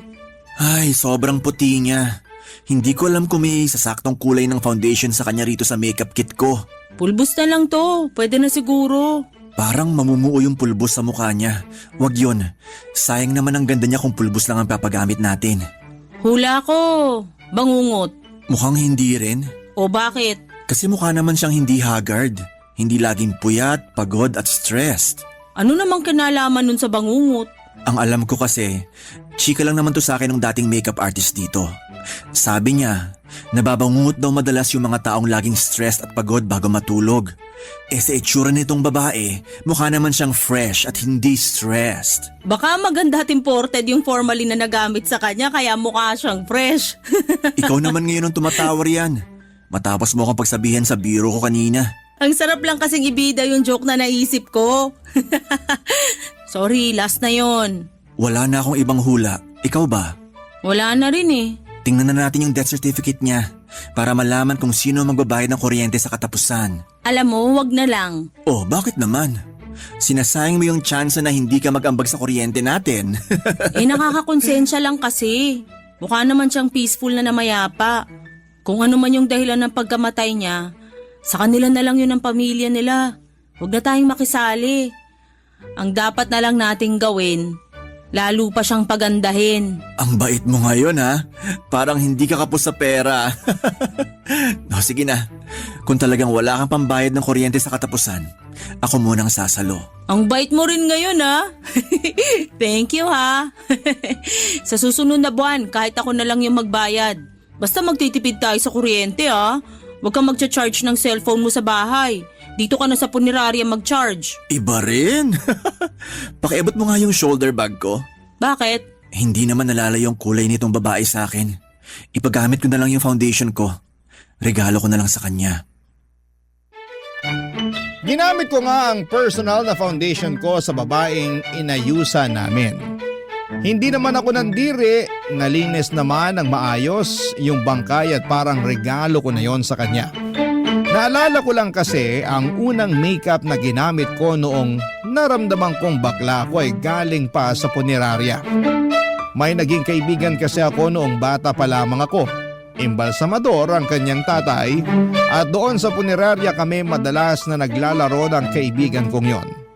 Tapos minsan ay naiwan ng nagmi-makeup ang foundation na ginagamit niya sa mga patay. Kinuha yon ang kaibigan ko at pinahiram sa akin.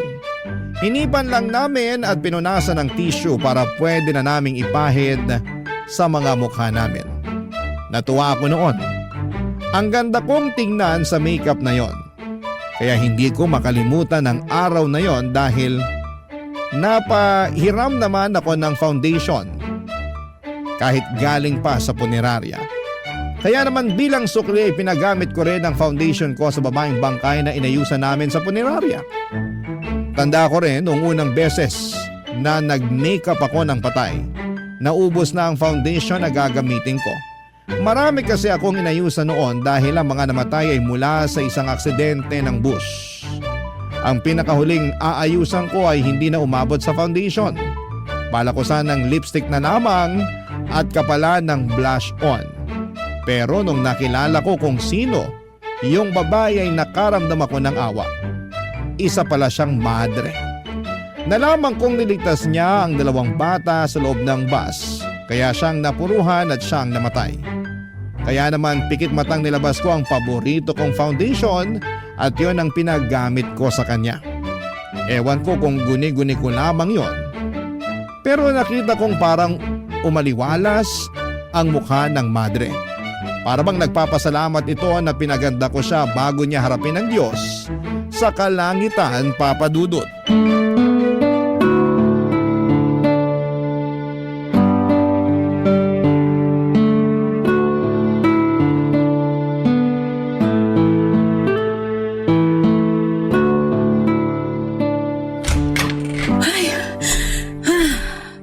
Sorry kung na-late ako ah. Na-traffic ako pabalik, grabe. Ang daming tao sa labas. Lala. Hindi naman holiday ah.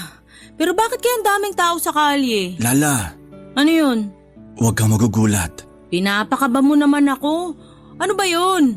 May aayusan tayo. Oh, edi ayusan na natin para makauwi na tayo ng maaga. Hula ko marami tayong makakasabay pa uwi mamaya. Kaya agahan nating umalis ha. Tingnan mo kung sinong nasa mesa. Ano bang... Ay demonyo! Huwag niya ng holy water! Kumalma ka. Ex-boyfriend mo yan. Kaya nga kailangan wisikan ng holy water para mapasok. Dali na! Condolence te. Bakit ka nagko-condolence sa akin hindi ko naman asawa yan? Saka para sa akin, matagal na siyang patay. Kaso ngayon pala na-confirmed ang pagkamatay niya. Ay, buhay nga naman. Oo, buhay nga naman. Sa dinami-dami ng punerarya sa mundo, bakit dito pa ito napadpad? Hindi ba ito pwedeng tanggihan? Bakit mo tatanggihan ng grasya? Paano naging grasya to? Isa nga siyang malaking mala sa buhay ko. Ikalma mo na ang galit mo. Pumanaw na siya at siguro oras na para magpatawad. Nangako ako na kahit tumawid pa siya sa kabilang buhay, hindi ko pa rin siya papatawarin. Hindi magandang palagi tayong galit, Lala. Ikaw nga galit ka pa rin kay tatay eh. Hindi si tatay yung pinag-uusapan dito, ang ex mo. Anong gusto mong gawin ko? Umiyak ako? Magluksa? Hindi naman kailangan yan. Pero kailangan mo lang magpatawad. O di naman kaya, ngayon ka magbigay ng closure sa nangyari sa inyo. Closure? Pinagdamot nga niya yun sa akin noon eh. Ikaw na lang ang magbigay ngayon. Sige na, bago natin siya ayusan. Huwag mong gaganda ng makeup sa kanya ha. Yung expired gamitin mo. Oo na. Kung gusto mo, haluan ko pa ng semento para matigil ka na eh. Ay. Ano bang gagawin? Sabihin mo sa kanya lahat ng kinimkim mong galit para makalaya ka na rin. Para gumaan na rin siguro ang loob niya na tumawid. Para may closure na kayo. Baka kasi mamaya bisitahin ka niya sa bahay. Madamay pa ako sa takot. Huwag kang ang ganyan. Kinikilabutan tuloy ako. Pero sige na nga. Ay. Hoy. Sa dinami-dami ng pagkakataon na magpakita ka sa akin, bakit ngayon pa? Kung kailan di mo na makikita yung mukha ko, na galit dahil sa ginawa mo. Ay. Alam mo? Sinayang mo ko eh. Ang ganda ko nun. Hindi tulad ngayon na mas mukha pa akong lalaki kaysa sayo. Pero ano pa bang magagawa ko sa ganitong paraan tayo pinagtagpo ng Diyos? Baka kasi siguro, paraan lang din to ng nasa taas para magwakas na yung galit ko sa'yo. Diniliver ka na dito para matapos na, para okay na to. Ay, galit ako sa'yo. Siguro naman alam mo yun, no? Kasi minahal kita ng sobra. Kala ko sa'yo na ako magkakapamilya pero sinira mo yun. Sinira mo yung pangarap ng batang ako. Yung magkaroon ng 7 anak. Yung makapagluto ng agahan, tanghalian at hapunan para sa atin. Sinira mo yun. Ay. Pero siguro, ganun talaga, no? Baka hindi naman kasi talaga tayo para sa isa't isa. O sige, ganun na lang. Susubukan kitang patawarin. Aralin ko ngayon bago kay pasok sa kabaong mo. Basta ito lang aaminin ko na. Sobrang minahal kita. Mas minahal pa kita kaysa sa sarili ko. Kaya lang... Ay... Ayoko namang hinayang. Pagod na ako. Basta happy trip kung saan ka man dali ng tadhana. Ingat ka dun at sana hindi mo ako makalimutan. Sana hindi mo makalimutan na minsan may isang babae na naging tomboy dahil sa sobrang pagmamahal sa'yo. Ingat ka. Ay, okay na to. O, di ba? Ang ginhawa na, no? Konti. O sige, gumilid ka na riyan para masimulan ko na mag-makeup sa kanya. Pwede nga ako na lang mag-makeup sa kanya. Sure ka? Yung expired bang gagamitin natin? Hindi. Yung bagay na lang sa gwapo niyang muka. Napangiti ako sa huling sinabi ni Lala. Doon ko nakumpirmang napatawad na niya ang ex-boyfriend niya.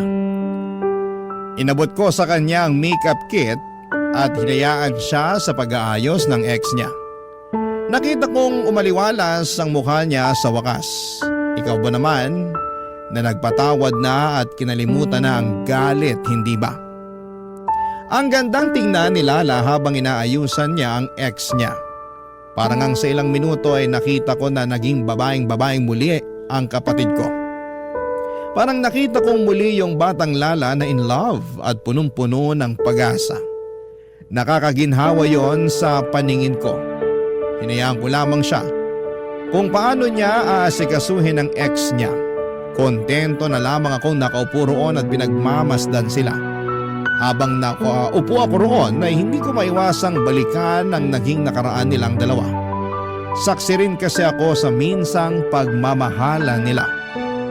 Alam ko namang minahal si Lala ng ex-boyfriend niya. Hindi nga lang siguro naging sapat yon para magtagal sila. Sa mga unang buwan nga, akala ko ay sila na yung magkakatuluyan. Inaasikaso, minahal at pinuri si Lala ng ex-boyfriend niya. Kaya siguro na in love ng todo itong si Lala. Wala siyang oras na sinayang para ipakita sa lalaking yon ang umaapaw na pagmamahal niya. Ginawa niya ang lahat para maintindihan ni Lala na mahal siya ng kapatid niya. Pinakita rin ni Lala na hindi niya kayang mawala si lalaki sa buhay niya. Siguro'y malaking pagkakamali yon dahil masyadong naging kampante si Lala sa sobrang pagmamahal. Sa pagtagal ay hindi na siya masyadong nag-effort para alagaan ang relasyon nila. Dahil alam niyang andun lang si Lala na magmamahal sa kanya. Hanggang sa napraning na si Lala dahil pakiramdam niya ay hindi na nasusuklian ang pagmamahal niya. Naging dahilan yon ng madalas nilang away. Hanggang sa naumay na nga si lalaki kay Lala at iniwan na niya ito. Naubo si Lala noon at sinubukan naman niyang ipaglaban talaga ang naging relasyon nila, pero ayaw na ni lalaki. Hanggang dulo, lumaban si Lala alang-alang sa pangarap ng batang siya na magkaroon ng maraming anak, na paglulutuan niya ng masasarap na ulam balang araw. Barangay Love Stories. Barangay Love Stories. Papa Dudut, malaking tulong na sa punerarya namin, pinaayusan at pinapaasikaso ang ex-boyfriend ni Lala. Mula kasi noon ay naging mas magaanang kasama si Lala. Lagi na itong nakangiti at buo na rin ang pag-asa niya muli sa puso na balang araw ay mahahanap niya ang tamang tao para sa kanya. Wala naman na siyang plano na maging babaeng-babaeng muli. Sinabi niyang masaya na siya sa pagiging tomboy niya. Gusto na lamang niyang maghanap ng isang babaeng magiging ina ng 7 anak na pangarap niya.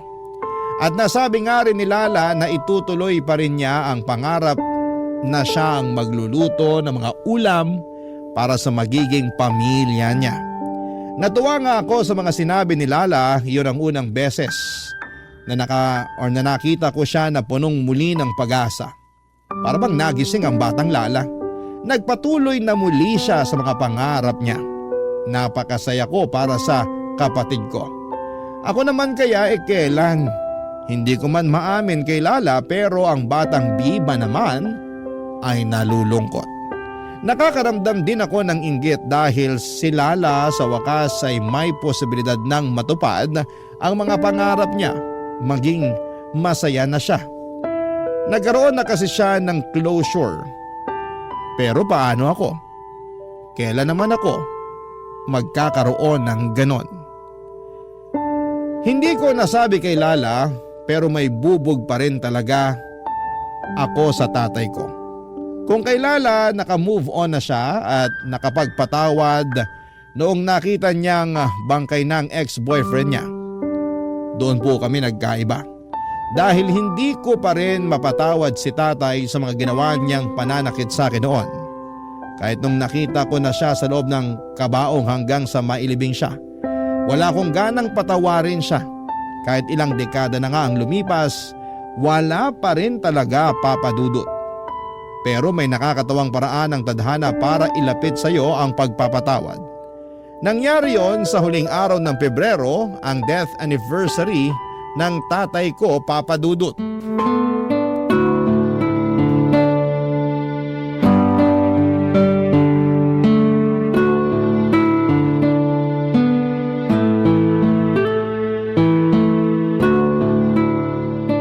Leap year pala ngayon, no? February 29. O tapos? Death anniversary ni tatay ngayon. Oo nga pala. Mabuti pinaalala mo. Nakalimutan ko na eh. Palibhasa, 1 beses lang sa bawat 4 na taon sumusulpot ang petsa na yan. May sasabihin sana ako, kaya lang pinagmamadali na tayo ni boss na ayusan tong patay. Tanggalin na natin yung nakatalukbong na kumot sa kanya para masimulan na. Uy, okay ka lang? Ikaw na lang muna mag-makeup sa patay. Parang sumama ang pakiramdam ko. Kaya mo naman, di ba? Kaya naman, pero bakit? Anong meron? Alam mo namang hindi ako nagme-makeup ng matandang lalaki na lagpas 50 ang edad, di ba? Parang alam ko na kung bakit. Dahil kay tatay. Ayaw mong inaayusan yung mga kaedaran ni tatay. Parang ganon. Kung napilit mo kung magkaroon ng closure sa ex-boyfriend ko, pipilitin din kita na gawin yon. Magkaiba tayo ng sitwasyon. Oo, pero may pagkakaparehas sila. Pareho tayong sinaktan ng dalawang lalaking pinagkatiwalaan at minahal natin. Akala mo ba madaling gawin yon? Iba si tatay. Ayos lang sana kung karelasyon ko siya. Pero kadugo ko siya eh. Dapat hindi ganon. Wala na naman tayo magagawa kasi nangyari na. Kaya dapat magpatawad na. Para makuha mo rin yung aliwala sa mukha na nakukuha ko ngayon. Di ba ikaw nga to nagsabi na kapag nagpatawad na, gumagaan na ang dating mabigat? Etos lang yon para magpatawad ka na sa ex mo. Sige, etyosin na rin kita para mapatawad mo na si tatay. Magpatawad ka na, ha? Para patas na tayo. Ang hirap na magbitbit ng galit, masakit sa likod. Masakit sa likod? Hindi mo alam kung gaano sumakit ang likod ko sa paghampas niya ng sinturon sa akin sa tuwing nakikita niyang kumikending-kending ako sa bahay. Ginawa niyang ashtray ang likuran ko. Sinisinit niya ang likod ko sa tuwing naaalala niya ang pagladlad ko. Pero naghilom na rin naman yung mga sugat na yun, di ba? Matibay na nga likuran mo ngayon eh. Kayang-kaya mo na ngang magbuhat ng mabibigat nang hindi sumasakit ang likuran. Matibay nga ang likod ko ngayon. Pero naalala pa rin niya kung gaano siya napahirapan noon.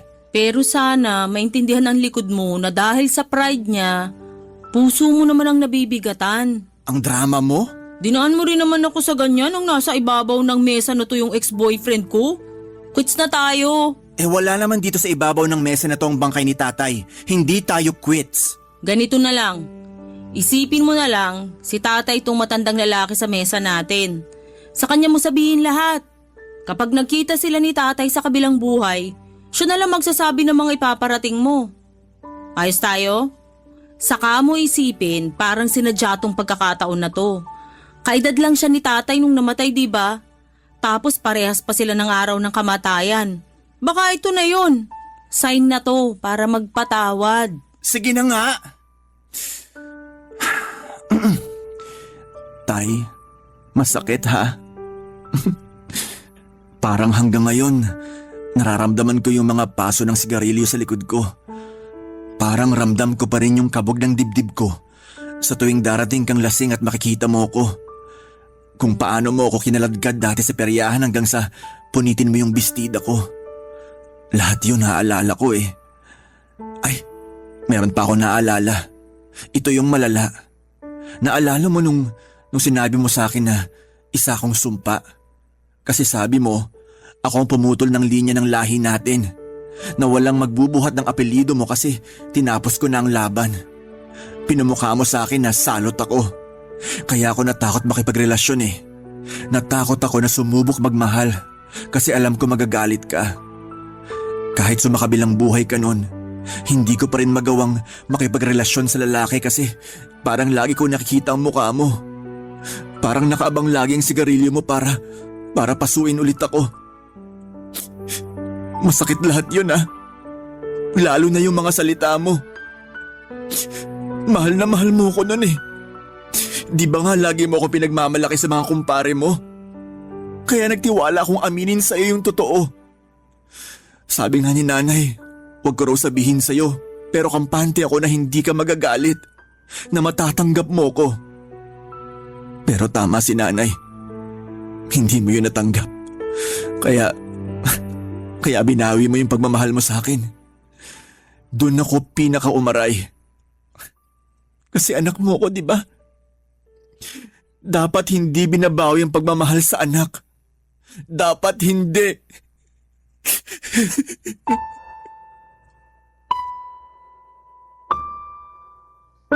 Napaiyak na ako ng mga oras na yon, Papa Dudut. Hudyat para yakapin ako ni Lala. Hinayaan niyang ibuhos lahat ng mga mata ko ang naipong sakit. Kung nakikita niyo lamang kami noong mga oras na yon ay tila kamag-anak namin ang matandang lalaking nasa harapan namin. Para kami nagluluksa pero sa totoo lang, oo, nagluluksa kami. Lalo na ako. Nagluluksa sa isang taong matagal nang pumanaw pero hindi ko pa rin nagawang patawarin. Napakasakit talaga. Hindi ko pa siya kayang patawarin kahit gusto ko nang gawin. Ewan ko ba kung bakit. Akala ko kapag nilabas ko na ang lahat ng sama ng loob ay makakayanan ko nang patawarin si tatay.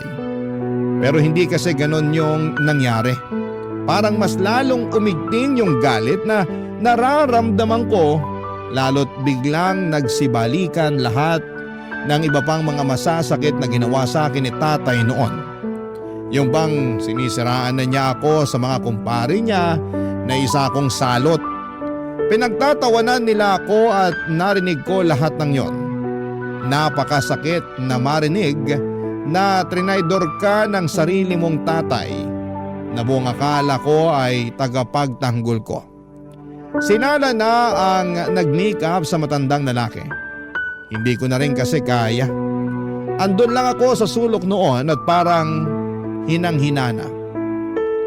Nang kunin na ng mga kasamahan namin sa punerarya, ang matandang lalaki mula sa mesa ay doon pa lamang ako medyo nakahinga ng maayos. Pero sa totoo lang, mula noon ay nahirapan na ako maging masayang muli. Nagsisisi nga si Lala kung bakit pinilit pa niya akong gawin yon. Pero hindi naman ako galit sa kanya. Gusto ko rin namang simulang magpatawad pero hindi pa ata kaya. Kaya naman, gabi-gabi akong nagdarasal.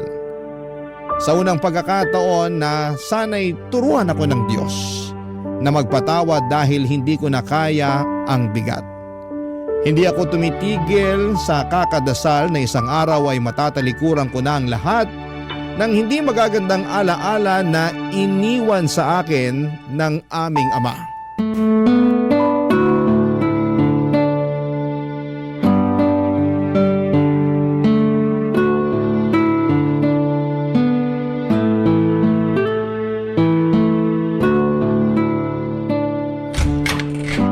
Sorry kung late ako. Na-traffic ako pabalik. Okay lang. Kakatapos lang din namang embalsamuhin itong aayusan natin. Sana hindi yan babae. Paubos na yung foundation natin at blush on. May nakaschedule pa na mga ayusan mamaya na 2 babae, di ba? Lalaki to. Batang lalaki. Bakla. Bakla? Ay. Nakausap ko kanina yung nanay. Iyak ng iyak. Inatake raw sa puso tong bata. Bakit? Nahuli raw nung tatay na naka-makeup at nakasuot ng crop top na pangbabae. Ayun, natakot sa tatay. Inatake na lang bigla. Doon pa lang nila nalaman na may sakit na pala sa puso tong bata. Bakit naman ganun na nangyari sa kanya? Kawawa naman siya. Ang bata pa niya. Yun na nga eh. Pero baka hanggang dito lang talaga yung buhay niya. Kasalanan to ng tatay niya. Kung tinanggap na lang sana niyang kasarian ng anak niya. Wala raw galit yung tatay niya sa pagiging bakla niya. Sinasabi lang niya yon para hindi siyang masisi. Nagmamalinis. Nakausap ko rin yung tatay niya. Lugmok na lugmok yung tatay. Wala raw siyang kaalam-alam na bakla yung anak niya. Doon pa lang daw niya nalaman nung nakita niyang naka-makeup at naka-crop top pa. Ay, hindi naman daw siya magagalit. Ayos lang naman daw sa kanya. Hindi raw niya maintindihan kung bakit natakot sa kanyang umamin yung bata. Kasi nagmamalinis siya. Hindi naman totoong tanggap niya yung kabaklaan ng anak niya. Etchusera siya. Wag nga ako. Alam ko na yan. Magkaiba sila ni tatay. Pare-parehas lang lahat ng tatay na may anak na bakla. Marami akong kakilala na tanggap naman ng mga tatay yung mga anak nilang bakla. Minalas lang siguro tayo na nagkaroon tayo ng tatay na hindi tanggap kung ano ka at sino ka. Malas ko talaga na siya ang tatay ko. Bakit ikaw? Nung naging tomboy ka, wala naman siyang kibo. Wala lang sa kanya. Nakakabiruan ka pa nga niya, di ba? Bakit mas madaling tanggapin sa lipunan ng mga tomboy kaysa sa aming mga bakla? Huwag mo naman kaming pag-isipan ng ganyan. Pare-parehas lang tayong hirap tanggapin sa lipunan. Sorry ha. Nadala lang ako ng galit sa tatay ng batang to. Tingnan mo! Ang ganda sanang bakla nito. Ang haba ng pilik mata, makapalang labi at manipis ang ilong. Ang dali lang ayusan. Magmumukhang babae agad. Yan nga rin yung unang naisip ko nung pinasok siya rito. Alam mo, kulay pink na bestida ang isusuot sa kanya. Paborito niya raw kasi yung kulay na yun. Parehas pa kami ng paboritong kulay. Bakla ka talagang bata ka. Kung nabubuhay siya ngayon, baka nagpahaligsahan kayo sa pagrampa at pagsayaw. Baka ako pa magturo sa kanya ng tamang pagbilantik ng mga kamay pag sumali siya sa gay pageant. Alam mo kung ano yung naisip kong tuturo mo pa sa kanya? Ano yun? Ituturo mo sa kanya kung paanong ipaglaban ng kasarian niya kahit ano pang sabihin ng iba.